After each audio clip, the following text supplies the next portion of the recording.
I'm Joe Kramer, composer for Mission Impossible Rogue Nation. Your mission, should you choose to accept it, is to listen to Movie Week in Review from the Geekcast Radio Network.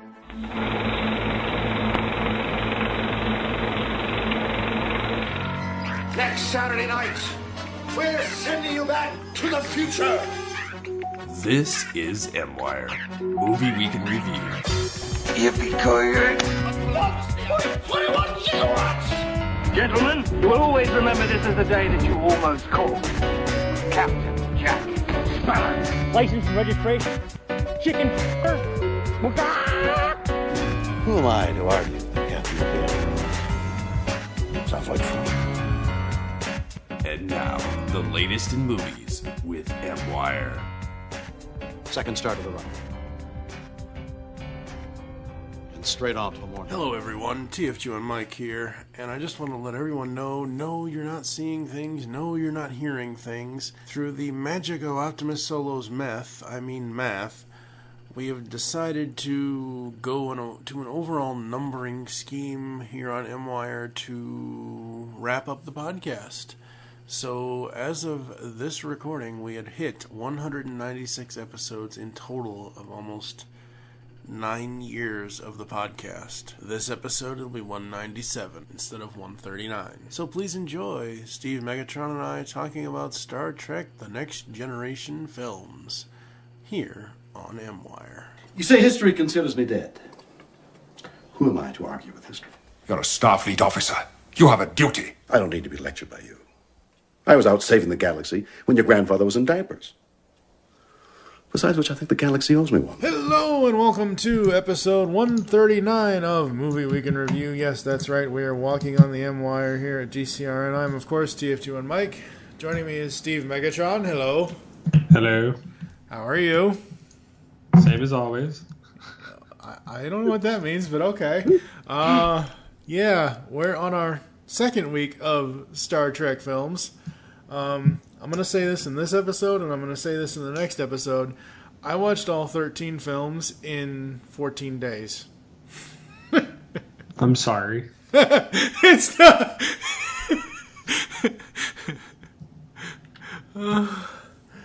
and some of these films are good, some of them are okay, and some of them I don't ever want to see again.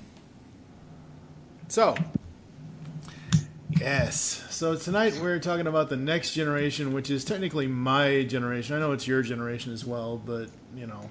Well, I kind of grew up collectively between the TOS and TNG era. Mm-hmm. Mostly because I was exposed to the TOS era because of my mom. And then we used to watch TNG when it was new on the air. Mm-hmm. So that was kind of something that we did collectively as a family. So yeah, I used to watch that a lot. And Generations was the first Trek film I got to see in theater. Sweet. Awesome.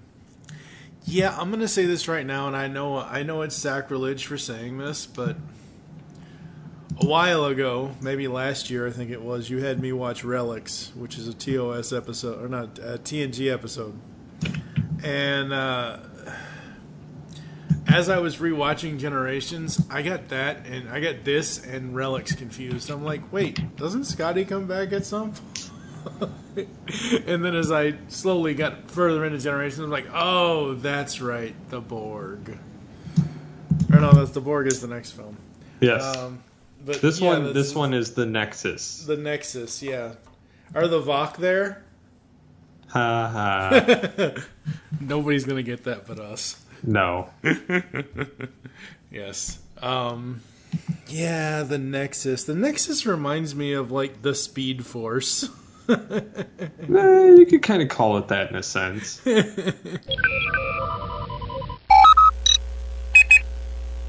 This computer terminal provides full access to the LCAR's computer net.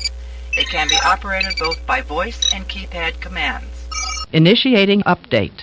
And now for LCARS. On this version of LCARS, we'll be talking about the TNG films, Generations, First Contact, Insurrection, and Nemesis.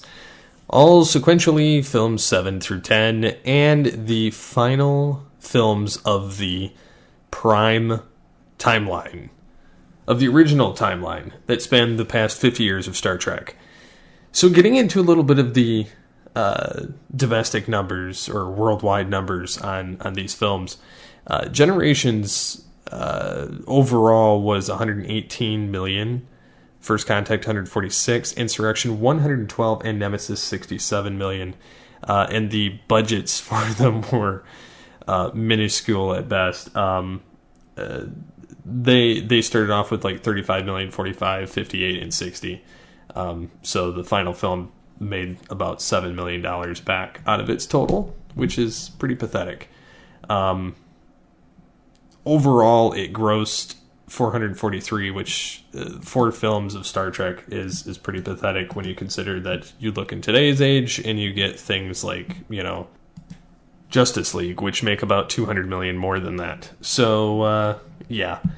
The film star Patrick Stewart as Captain Jean-Luc Picard, Jonathan Frakes as William T. Riker, Marina Sirtis as Deanna Troi, Brent Spiner as Data, LeVar Burton as Geordi LaForge, Michael Dorn as Worf, Gates McFadden as Dr. Beverly Crusher, and they were in all 4 films. In Star Trek Generations, you had the crossover with Captain James T. Kirk, and Chekhov and Scotty in the episode as well, and you also had various callbacks and references, and so it was kind of a passing of the torch film. So Star Trek Generations was released November 18th, 1994, and also the very first Star Trek film I saw in theater. Screenplay by Ronald D. Moore, Brendan Braga, who's also on now on the Orville. Story was by Rick Berman, Ron Moore, and Brendan Braga, and directed by David Carson. And it was kind of the bridging of 2 eras, and officially the first film made without anything from Gene Roddenberry. And then moving on into Star Trek First Contact, it was released in November 22nd of 1996. Also written by Brandon Braga and Ron D. Moore, and Rick Berman, directed by Jonathan Frakes. A little bit of a time travel epic there, as it were. And then in December 11th, 1998, we had Insurrection, which was written by Michael Piller. Essentially a run-on TNG episode. Story was by Rick Berman and Michael Piller, directed by Jonathan Frakes. Overall, not that great of a film. And then you get into Nemesis, which was written by John Logan, Rick Berman, and Brent Spiner. Brent Spiner essentially tried to pull the same thing as Spock in Star Trek 3. And so this one was directed by Stuart Baird. So that rounds out this LCARS for TNG. So now back to the show. Please confirm deactivation request. Deactivation complete. Now disconnected from this terminal. So why don't you synopsize Generations for us? So, the catchphrase of the film was 2 captains, 1 destiny. Mm-hmm. Because it takes place, at least in the beginning, in the late 23rd century, almost beginning of the 24th. Mm-hmm. The USS Enterprise B is on her maiden voyage. This is supposed to be either 6 months to a year after Undiscovered Country. Mm-hmm. And Kirk is no longer in the captain's chair. The ship must rescue Elorian refugees from a mysterious energy ribbon, but the rescue seemingly cost Kirk his life. 8 years later, one of the Elorian survivors leads the crew of the Enterprise D into a deadly confrontation with the Duras sisters, as he plots to re-enter the paradise of the ribbon that nearly destroyed him years prior. And so one of the other Elorians is Guinan. Mm-hmm. So, which...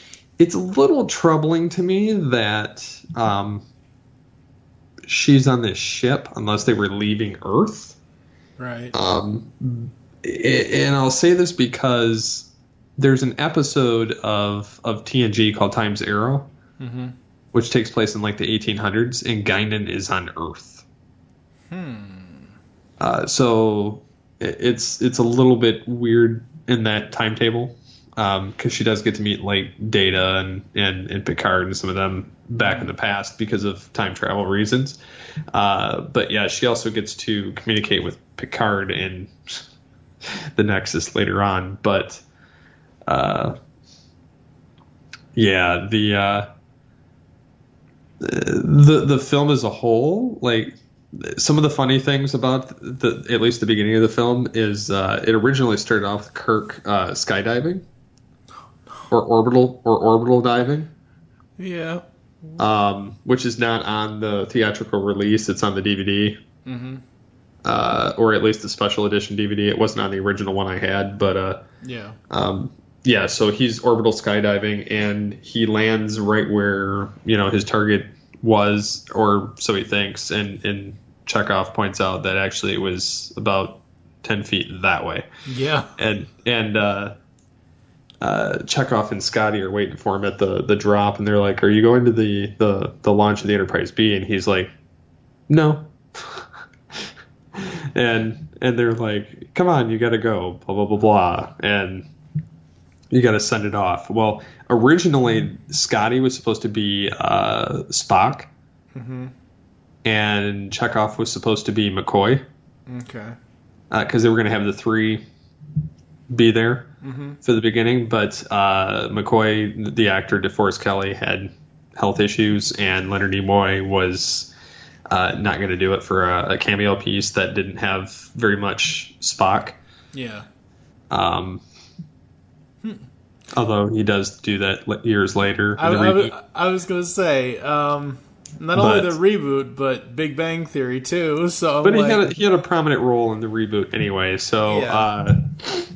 That aside, that's why they have Scotty and Chekhov, and this was actually like a year or two before Scotty died. So, so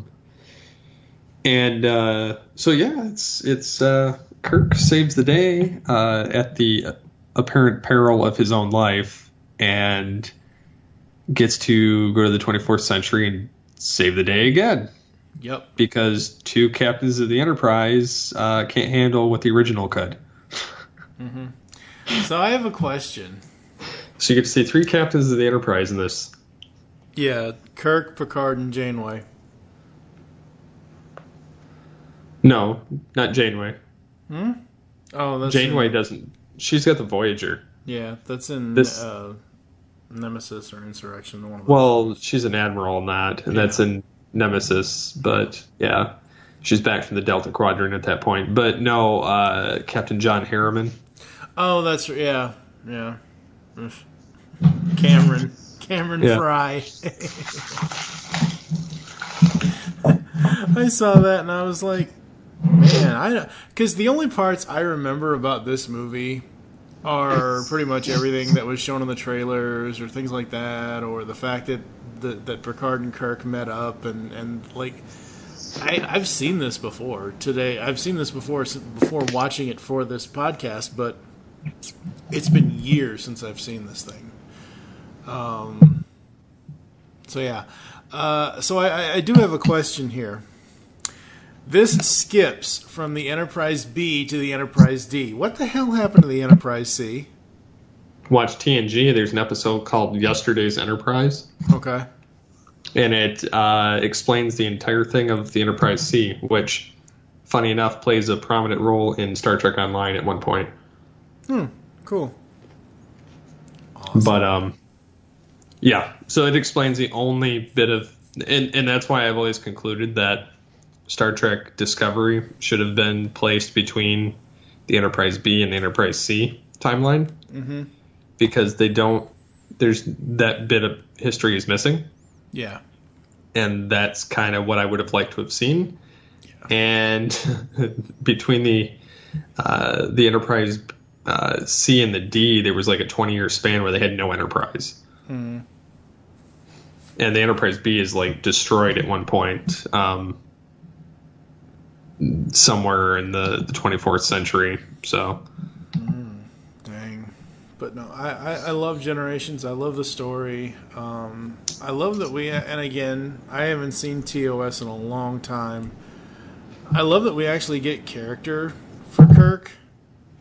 I'm sure in the series he's had plenty of characters, but all as I remember about Kirk from TOS is he was a womanizing adventurer.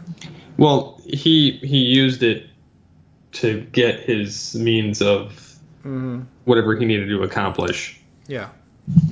And so yeah, they wrote his role really well for this film.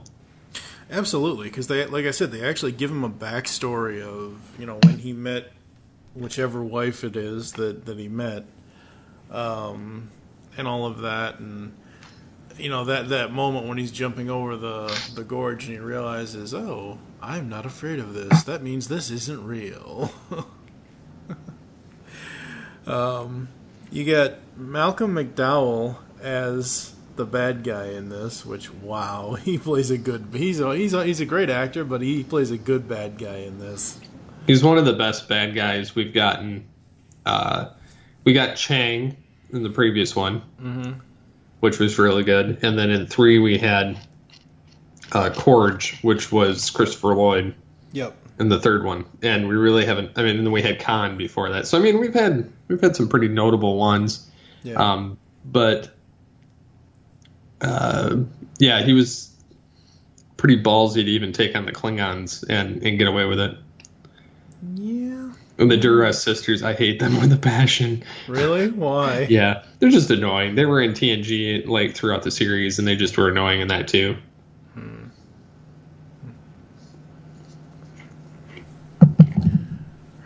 Very cool. Yeah, I mean, I absolutely think this is just a great, well done film.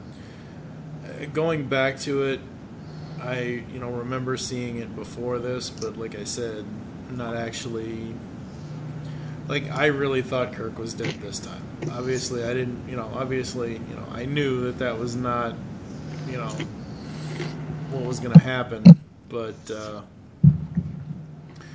And like I said before, it's not often we see Star Trek captains together, unless you watch that special that Shatner did called The Captains, where he's interviewing all the actors. But, it's very rare that we see two different captains come together. I think this was the first time.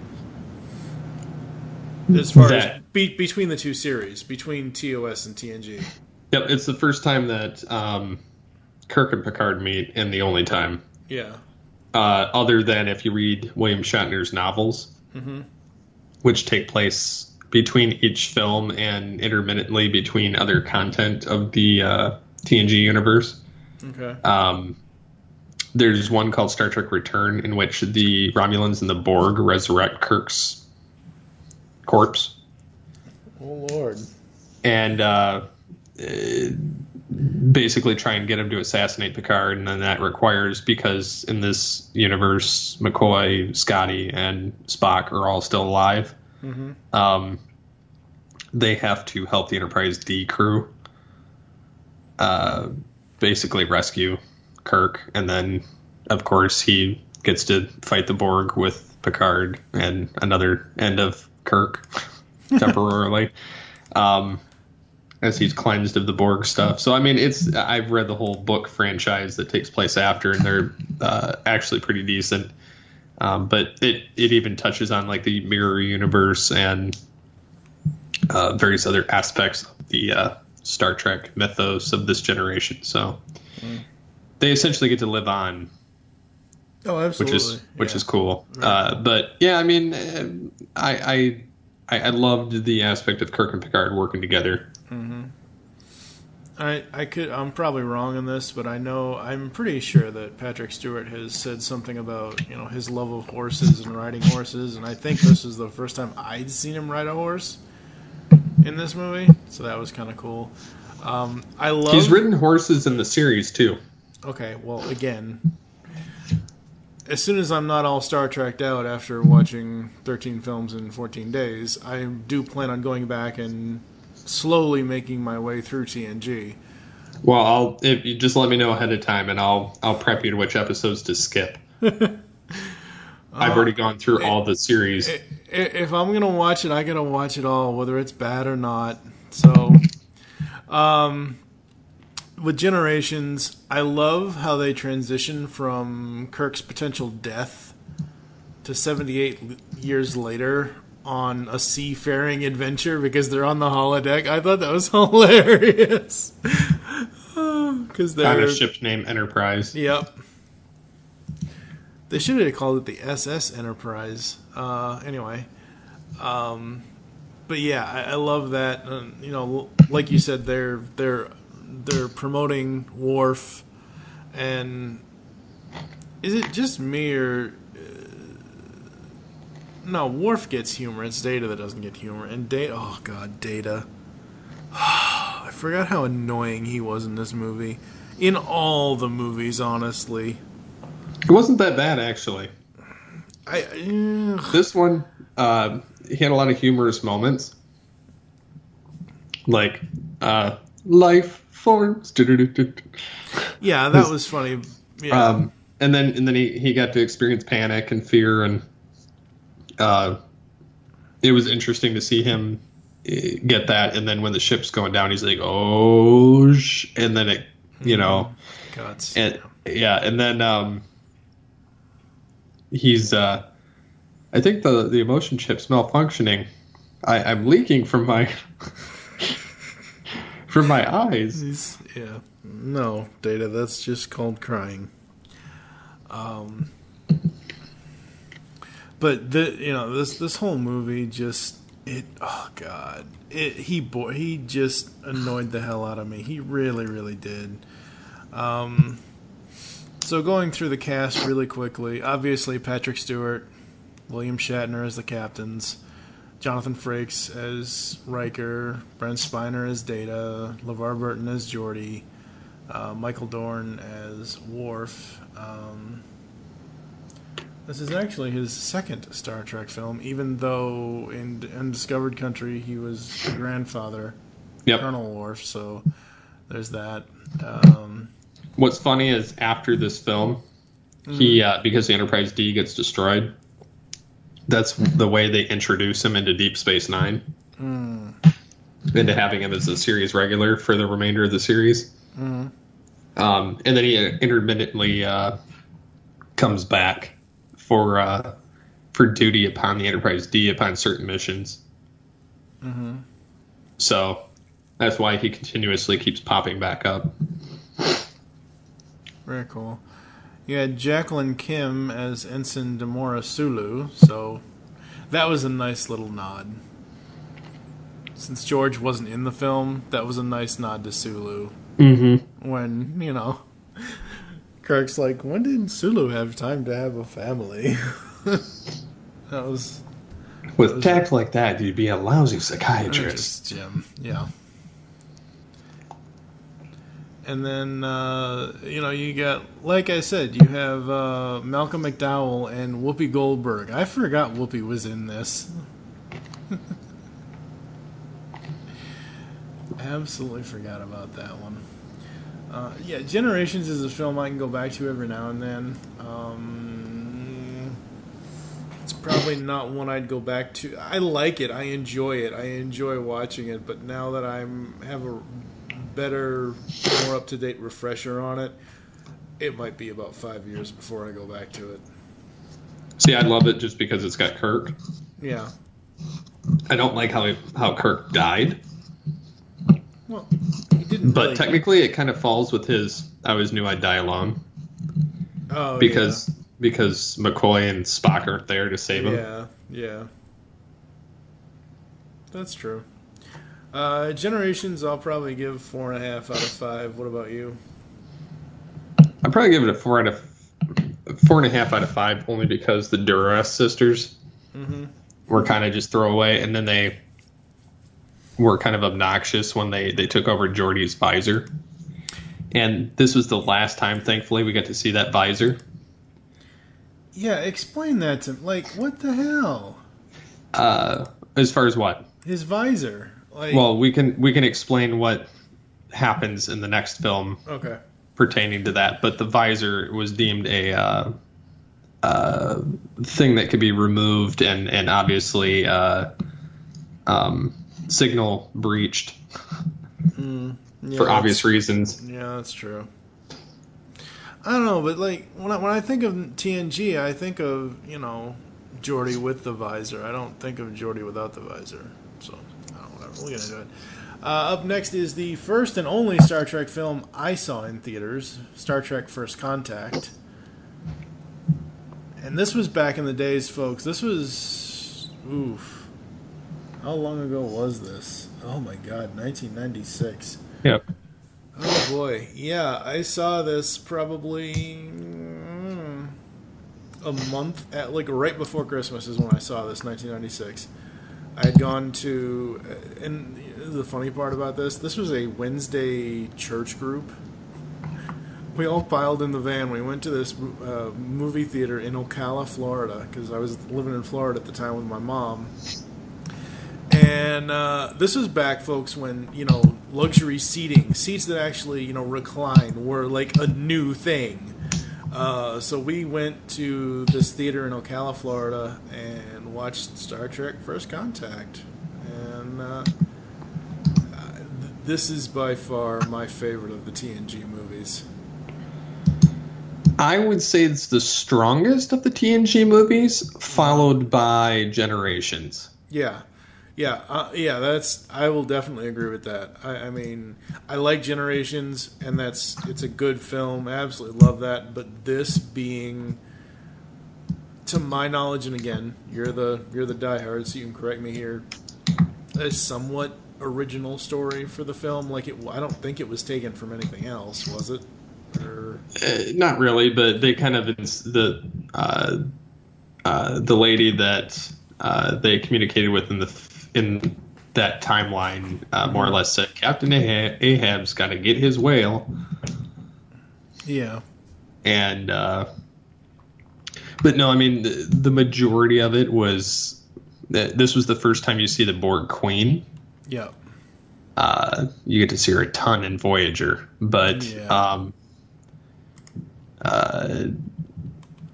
Among other TNG actors that you get to see in Voyager.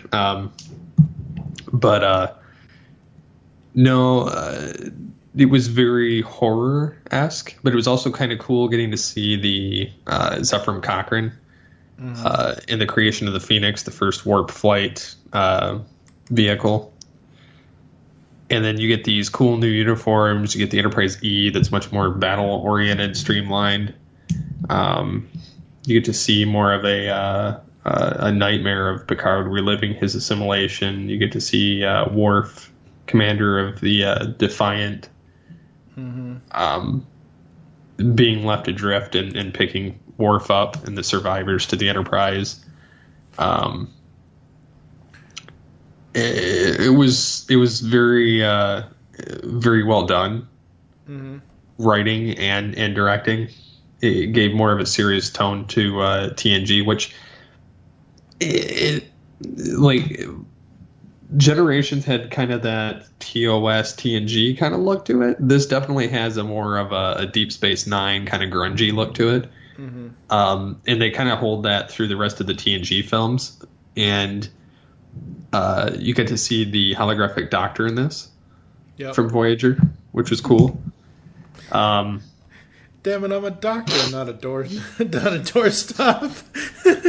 And then he's like, I hear those implants can cause severe skin rash and irritation, and is a distraction. And Picard gets his own captain's vest, kind of like Kirk in the previous film, as they're going through blocking off the Borg from the ship. Yeah. And it was kind of cool seeing the holodeck being used the way that he used it. Yeah, that was cool. Very cool. But, yeah. I mean, you get a little bit of everything in this film. You got the spacesuits, you got the holodeck, you got Data getting to be more human, you got Borg, you got just the pre-warp flight Riker having to deal with, and Troy and LaForge dealing with Zephram Cochran, who's like a complete drunk. Yep. And like, to heck with this, I'm not dealing with it. Funny thing about this film, though, is part of it actually, because this takes place back in this time era, it takes place before Enterprise. Oh. So wait, how is that possible? Because Enterprise takes place 100 years after this. This is the year 2063 when they go back in time. Okay, yeah. And the funny thing is in Enterprise they use this because remember how the Borg ship kind of crashed and some of the Borg ended up on the planet? Mm-hmm. Well, some of the Borg ended up on the planet in an area where they were frozen for over 100 years, and they're caught in Enterprise. So actually Enterprise gets to have the another encounter with the Borg, which First Contact and Enterprise kind of caused the Borg to know of humans in the first place, because it was kind of one of those weird Back to the Future paradoxical moments. Yeah. But they reference Zephram Cochran talking about aliens from the future trying to come back in time and stop the flight, and humans from the future trying to, and then they reference that anyways in Enterprise. And so overall, I mean, the way they tie the continuity with Star Trek, they do very well for how much mythos they have with it. But I would say this was by far one of the strongest of the films, and it was directed by Jonathan Frakes, William T. Riker. Yep. So that's one of the coolest things about Star Trek, and most franchises that are as old as Star Trek is, where eventually some of the lead, depending on what the show is, some of the lead actors or the lead actor will then go on to do production behind the camera stuff for it. Like Shatner directed how many of these? 2 or 3 of them? Shatner only did 1. Okay. Nicholas Meyer did 2. Leonard Nimoy did 2. That's what Jonathan Frakes did 2. Did 2, yeah.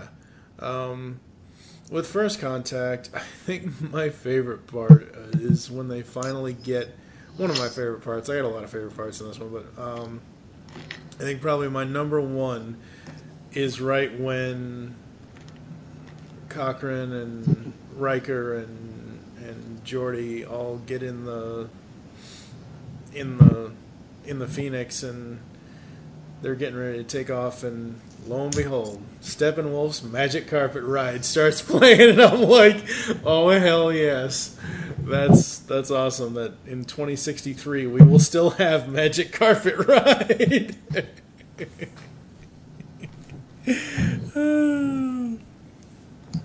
But yeah, Cochran was pretty cool, and then I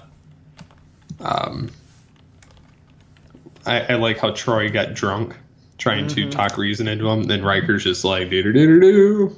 Yep. And at one point, Geordi overwhelms Cochran. Yeah. He does. Oh, your statue will be right over there. Yeah. Oh, okay. I gotta go. Take a leak. Now. Yeah. He's like, I don't detect any leak. He's like, don't you pee in the 24th century? And then he's like, oh. And then he backs away, and then Cochran starts to run, and then Riker's like, we don't have time for this, and he just uses the stun on him. Yep.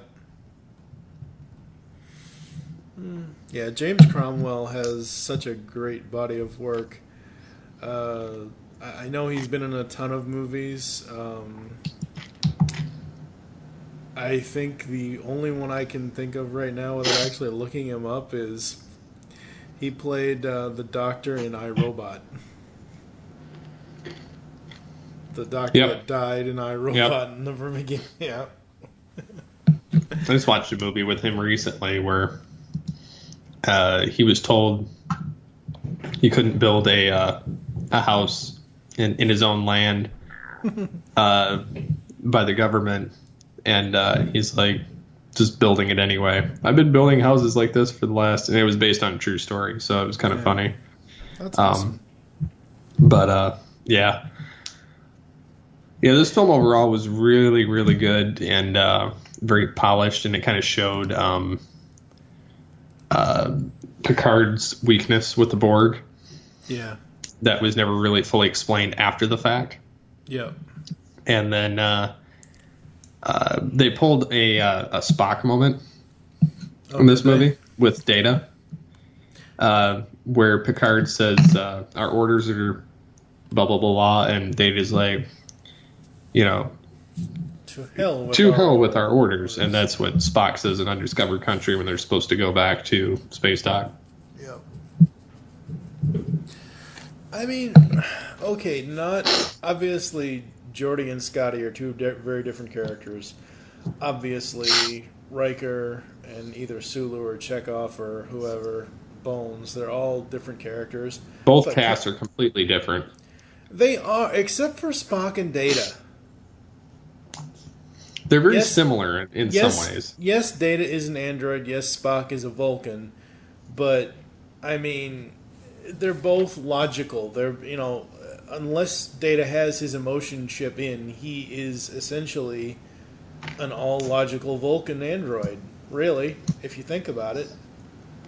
I mean, but that was said in Encounter at Farpoint, the first episode of TNG, by McCoy, when he's giving receiving a tour from Data. And Data starts telling him something. He says, McCoy says to him, you don't have no points on them ears, boy, but you sound like a Vulcan. And then he says, no, I'm an android. And he says, almost as bad. Yeah. Oh, yeah. First Contact, I gotta give it a 5 out of 5. I love this movie. This is one, as long as it stays on Hulu, I will go back and watch every so often, like maybe once every 6 months if I'm really in the need to watch something Star Trek TNG film-wise. What about you for rating on this one? I'll give it a 5 out of 5. It was really good.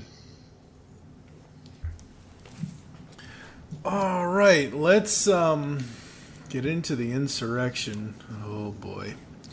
So you've said this, and other people have said this. It's basically a 2-hour TNG episode. Uh-huh. And it really isn't that bad, honestly. It wasn't as bad as I thought it was going to be. Well, it's directed by Jonathan Frakes. Yep. And the screenplay is by Michael Piller, who used to write for the show. Right. So, he was the executive producer of TNG, co-creator of DS9 and Voyager. So, go figure. That being said, it feels like a very run-on episode of TNG. The intro, the outro, the comedy, the way that things are portrayed, the way that it looks a lot cheaper than First Contact. They have the Riker shaving his face thing in there, and he's like smooth as the baby's bottom, and Data touches his face and he shakes his head and then walks away. Like, they had that gag going in there. They have Data damaged in it. I guess I should get into it, but it says the Dominion War ravages the Alpha Quadrant, an idyllic planet in the middle of an unstable region within Federation space, serves as home to the peaceful Baku and a veritable fountain of youth. When the Sona and the war-torn Federation plan to exploit the planet to rejuvenate themselves, Picard and the crew of the Enterprise must rebel against the Federation in order to save the Baku and expose the atrocities that are about to take place. What's funnier yet is the Baku and the Sona are the exact same species. Yep. The only difference is the Sona, because they aren't living on the planet, and they left the planet. They're actually the children of the Baku, who didn't want to be under their rule anymore because their leader, they did the face stretching thing in order to preserve their skin. Yeah. Take out the wrinkles, even though they're like old as dirt. Yeah. While their parents still look pretty young. And Picard's like, I feel younger here. And Geordi actually develops eyeballs. Yes, he does. Which he got the ocular implant sometime between Generations and First Contact. Which he still has to this day, as far as I know. Although I think they look more human in later renditions. Yeah, and that's fine. Like, once the visor was gone, I still love Geordi as a character. I always will. That'll never change. And I like that they're, allowing him to grow and to change and, all of that. When the ocular implants, they just creeped me out at first when we first saw them. But now that, he actually has actual eyes where you don't have to see an implant for him to still do his tech stuff that he does, that's Star Trek technology, it's ever changing. I like their new dress uniforms for this era. The white outfits. Yeah, the white outfits are cool. Which they have those in Star Trek Online. If you unlock the role of ambassador, you get to use those. I still haven't gotten that far yet, but I really want those.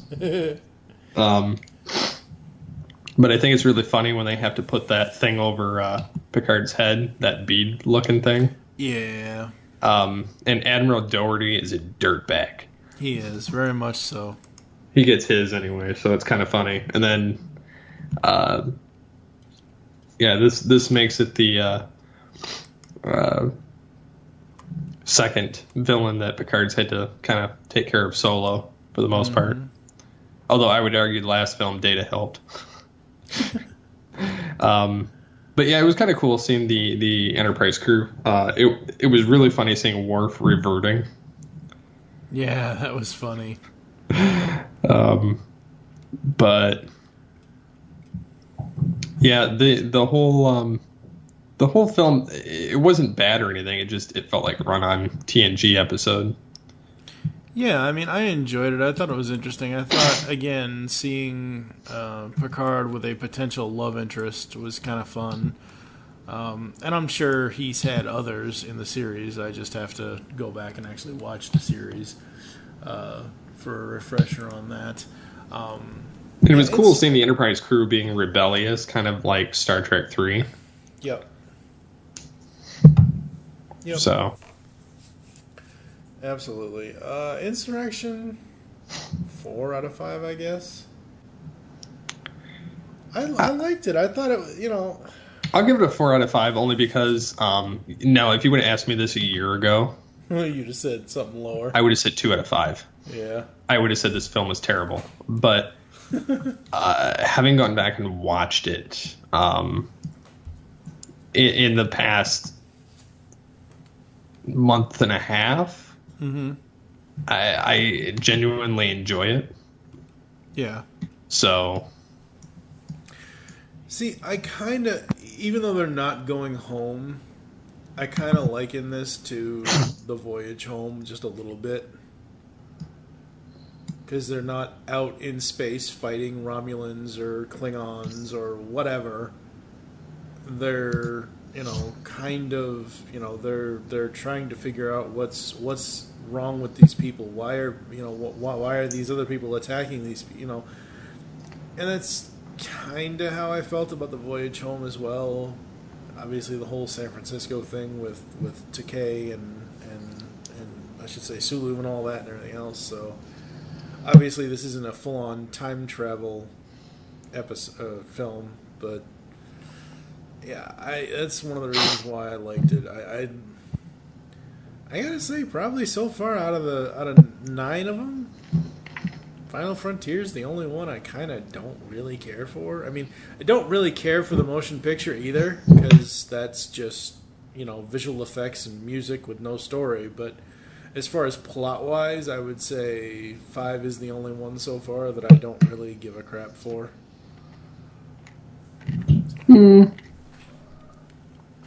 There's aspects of... I used to think 5 was the worst one, but... Yeah, we'll get to that. Yeah. All right. Star Trek 10, Nemesis. AKA the death of the franchise. Yeah, this was 15 years ago. Yeah, so it's the 10th of 13 Star Trek films released in December of 2002. The last one I saw in the theater Well, not the last one, but the last one I saw at that point. I did see the recent ones in the theater. Yeah.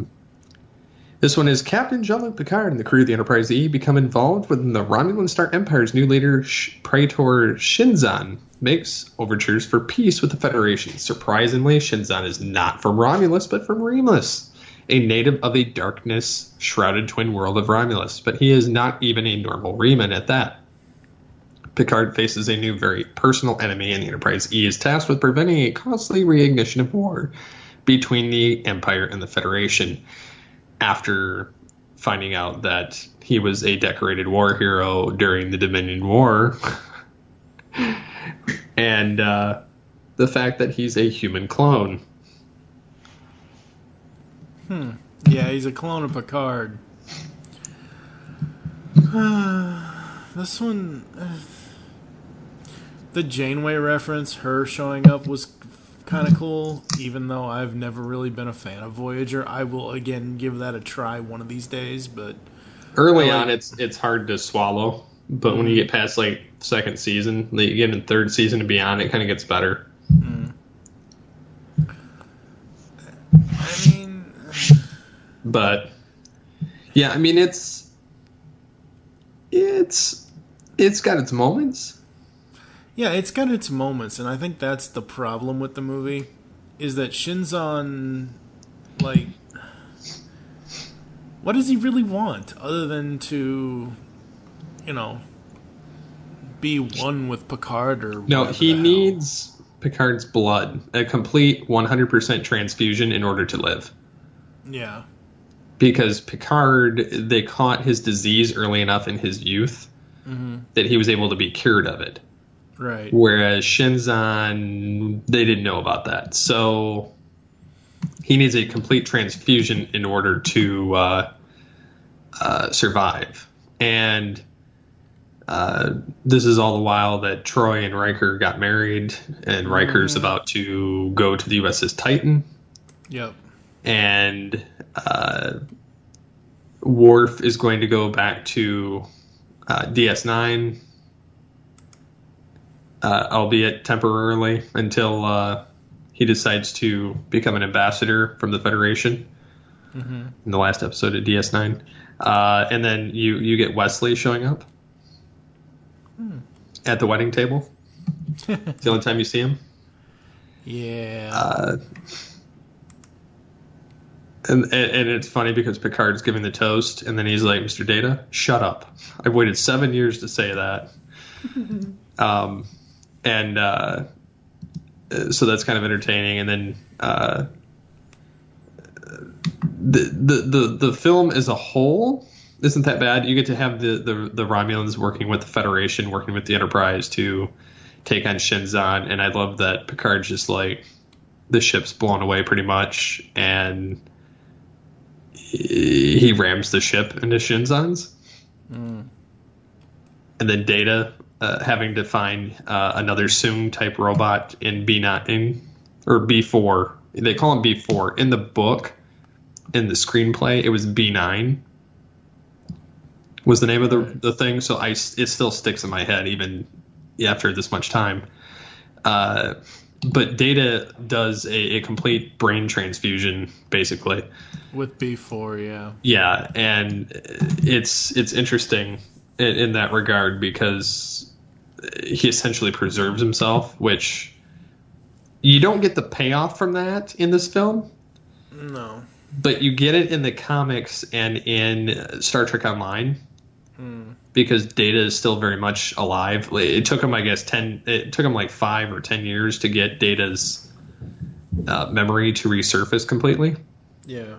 Because LaForge goes off on leave to help Starfleet get Data back out of B4, and they upgrade the robot back to Data's specifications. Yeah. And then he becomes the captain of the Enterprise E. Oh, okay. Yeah, I kind of felt like that was a whole Spock mind meld. I think that we're gonna do something with that, but unfortunately, the film franchise crapped out after this point. Well, yeah, but I'm saying, like, once, he started singing at the end, and Picard's like, oh, okay. After I saw him doing that, I'm like, oh, it's even though we didn't actually, we saw Data working on B4, but we didn't see what he was actually doing to him. So that's why I kind of felt like it was a Spock-McCoy mind meld kind of thing. Nemesis overall, I enjoy.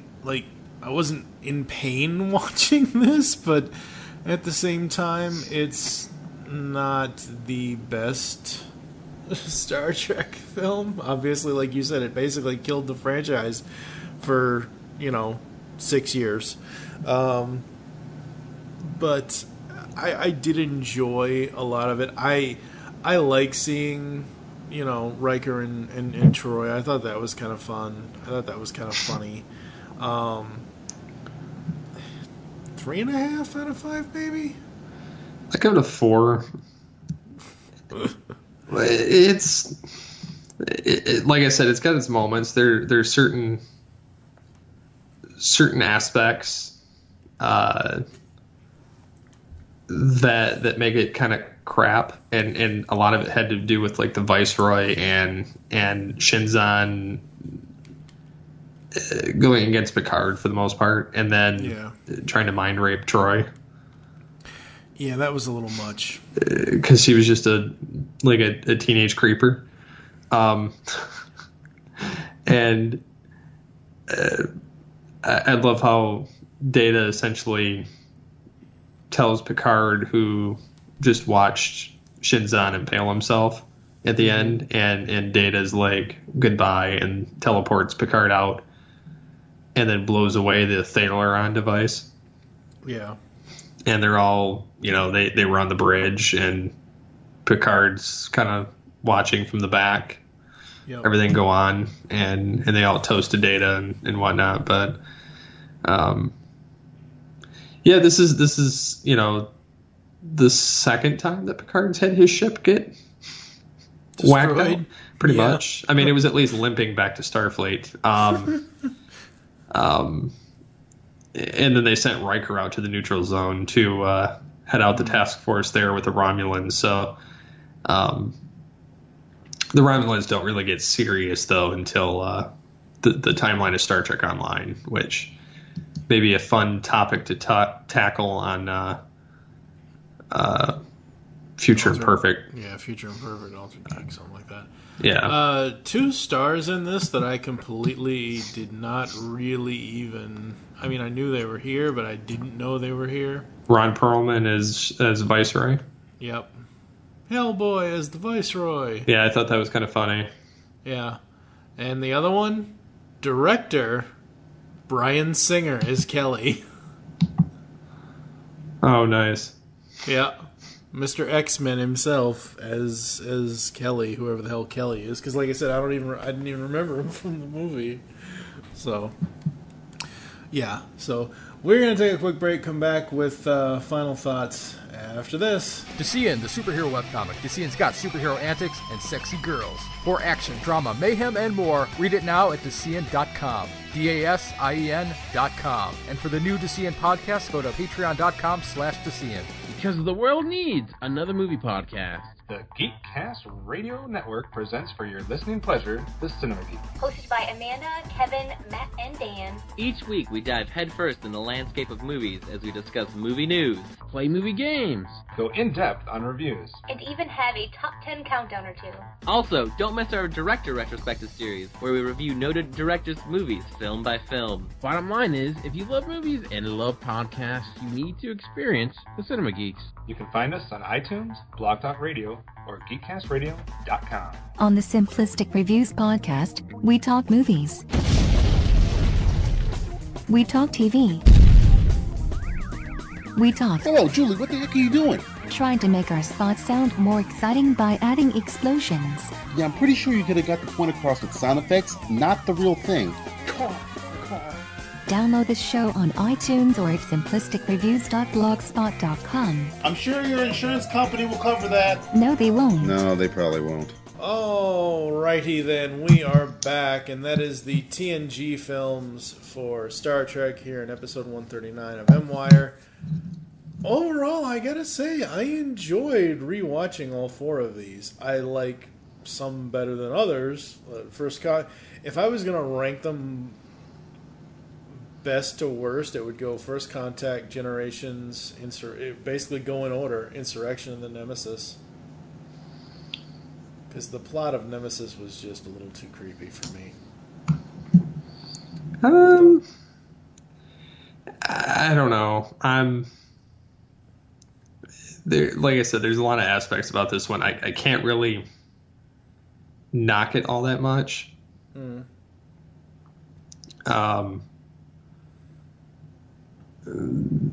know they had Whoopi in this, and they had Lwaxana Troy, who's Majel Barrett, who voices the computer and is Roddenberry's wife, and who played Nurse Chapel and Number One in the original series. Oh, that's cool. I mean, little nods like that. I mean, throwing the creator's wife into a film. Well, she was in the very first original pilot as the first officer. Yeah. But NBC didn't want that. They only wanted to keep Spock out of the whole thing, and that's why you got Kirk and the rest of the crew. And then so she was recast as Nurse Chapel. And then in TNG, she became Troy's mom. Well, that's cool. So, and then she's been the computer like up until pretty much every series except for Star Trek Beyond and this new one. So, yeah. Cool. All right. Like I said, I do enjoy all four of these films. As I said, I like some better than others. There are some I'll go back to and watch, and some I won't. Yeah, I mean, they're fun things to go back and take a look at and see. Because, and we talked about this last time, we're going to talk about it next time as well. You know, you've got, you know, the odds are bad, the evens are good. Nemesis wasn't that. It was good. It was okay. I'll say it was okay. It wasn't horrible. It wasn't, you know, it wasn't as bad as I was thinking it was going to be. It didn't bore me to tears like Final Frontier did. Now, one of the funnier, there's some funny deleted scenes in the end of the movie. Okay. One of them being Picard meets his new first officer. Who was originally going to be Data. Oh, wow.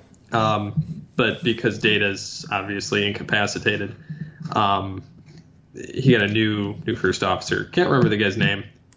Not really worth remembering. Yeah. But because he was only in that last like 2 seconds. And you have Geordi and Worf on the bridge, and Riker's on the bridge leaving Picard's ready room. As they're in space dock, and Picard and Riker's asking permission to disembark, and the new first officer talks to Riker and says, "So, what should I know about him?"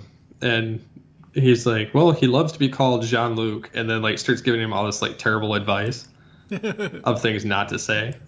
Yeah. It was just because Riker was so accustomed to him that he could get away with it at this point. Oh, absolutely, yeah. And prior to that, he couldn't. So it was rather funny watching that take place, and he turns around, he's like, "I take it what Captain Riker told me is not correct," and the others just start laughing. Worf and Geordi kind of smirk, and Picard gives this look. And then they install a new captain's chair. And And Worf and Geordi are like, no, Picard likes his chair. And then Picard sits in it and presses a button, and it shows a seatbelt come over. And he's like, well, it's about time.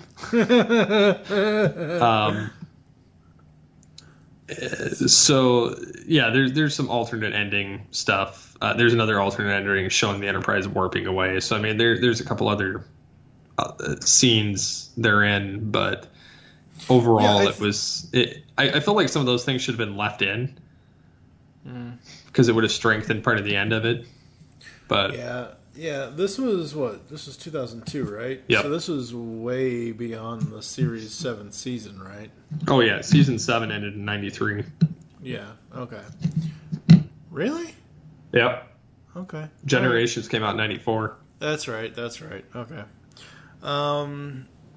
If this was going to be the final TNG, which it is, obviously, but, I mean, if they weren't going to do an 11 or if they weren't going to reboot it, I mean, for the ending of this film, was a fairly good send-off. I mean, yeah, you're right. I think some of those deleted scenes could have been left in there. You know, that would have been fine. I gotta say, though, the uniforms in the movie, they look more gray, and in the banner that you made for this episode, they look more purple to me. It depends on the lighting. Yeah, I know. Some of the funnier things, besides the Janeway bit, they did recycle some lines in this, though. Like the Riker employs the the Kirk maneuver, and then discusses the war with the Dominion, and Janeway is talking about the USS Archer, which was named after Captain Archer. And then you get the scene in Star Trek 3 where Kirk is saying to absent friends or absent comrades and whatnot, and they reused that. And this device, the Thaleron device, which is a killing device unlike Genesis, is kind of mirroring Wrath of Khan in a sense, which Spock sacrifices himself. Yeah, we're going to get another mirror next week. Yeah, I know. And Riker defeating Shinzon's Viceroy is almost reminiscent of the way Kirk defeated Courage in Search for Spock, which I caught that similarity very quickly. And then they reuse part of the motion picture when the Enterprise is in the dry dock being repaired. Yeah. It's funny that some of the stuff that I kind of want to mention from the set props and whatnot, the Enterprise E bridge was set on gimbals during the production to allow for more realistic movement during battle.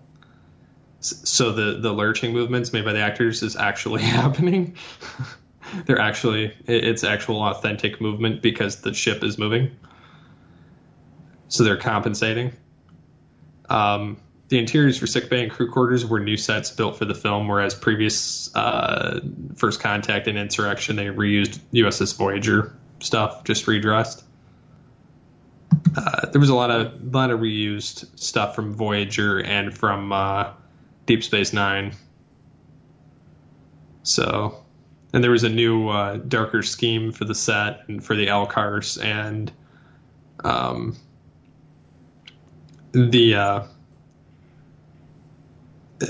they just had a lot of stuff like that. But like I said, it's not the strongest film, but it's the last TNG film, so I kind of hold it in higher regard than it probably should be just because it's TNG.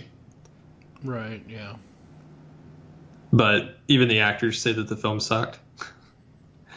I mean, like I said, it's a little strange for a film because it focuses solely on Picard, you know, and Data. And Data, but I mean, majority of the villain plot for this is Picard. I mean, yes, Data does have his moments and, you know, his part in it. I'm not discounting that. I'm just saying that Yeah, it's just one of those things where it's kind of a mix of both. You're right, but I just felt that it was more Picard than Data on this. Well, and then the film also is between this and Star Trek Enterprise is the reason why Star Trek bombed. Mm-hmm. It says that LeVar Burton was on record saying that the film sucked, and Marina Sirtis backed him up by criticizing Stuart Baird for not watching a single episode of TNG. According to Burton and several other members of the cast, Baird kept referring to LeVar as Laverne throughout production and thought the character of Geordi was an alien. Oh my god. And the fact that it was released during the time that Enterprise was being badly received, it added considerable weight to the campaign of the most partisan fans to vigorously pursue the removal of the current leadership of the franchise from their positions, including Rick Berman, Brandon Braga, and the entire staff. Not even the Final Frontier could provoke such a reaction. But Picard, Riker, and Data said that they liked working with the director nonetheless. But yeah, I could have used another TNG film. Yeah, it would have been fun. It would have been fun. So next week we've got episode 139.5. The Kelvin Universe. Yeah, we weren't actually going to do this right away. This, 138, 139 were going to be it, and then 140 is going to be me and JT talking about Tango and Cash. But we are going to do the Kelvin Universe, all 3 films so far in the Kelvin Universe. I think things are going to get heated in that podcast, folks. Some things I agree with, some things I don't. So you'll just have to tune in next week. Where can the people find you online, sir? At SCP-21 on the Twitters. I am at TF2 and Mike on Twitter. You can follow at GCRN MWire on Twitter, and just follow at Geekcast Radio for all of the network updates. Keep those film reels rolling, and we will see you in the Kelvin Universe next week. No!